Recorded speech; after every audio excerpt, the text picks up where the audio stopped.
Thank you for staying with us on the news at 1. And to security matters, 4 months after the kidnap of more than 50 church members in Zamfara state. The victims have been freed, but sadly, one of them died in the forest few says after the release by bandits. TVC News Theophilus Darofai spoke with the leadership of the United Church of Christ in Nigeria. 50 members of Hakan Church in Kauru local government area of Kaduna State were kidnapped by armed bandits within the church premises in December 2023 while attending a wedding reception.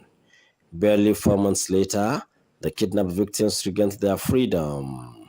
Sadly, one of them died in the forest as he could not walk out of the forest within the time frame given by the terrorists due to the injuries he sustained while in captivity. The president of the church, Amos, Kiri, and his counterpart, the Archbishop of Lutheran Church of Christ in Nigeria, LCCN, described the activities of armed bandits, especially in the north, as tragic to the country. The one I took over from him, in other words, my predecessor, he has already suffered. He was kidnapped alongside some clergy. One of the clergy died in their hands. That were around 2016. And then of recent, we have suffered that.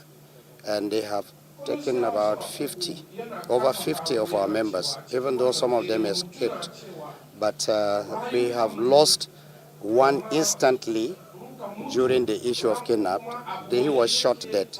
We have also lost another one at the process when they were released and they were coming. The other one died. Nigeria, that is supposed to be one of the greatest nations in the world, is today struggling. People cannot go to sleep. People cannot do their businesses in peace. Farmers have to desert their farms, which perpetuates and increases hunger. They, however, commend the Bola Tinubu's government for doing its best in all sectors, but wants him to provide security agencies with equipment to win the war against enemies of peace. Bola Ahmed Tinubu, as the president of this country today, is doing his best, but a lot needs to be done. All the security apparatus in this country need to synergize if we must overcome this monster. As religious leaders, both Christians and any other religious person, we have a responsibility to change the narrative, the story about this nation.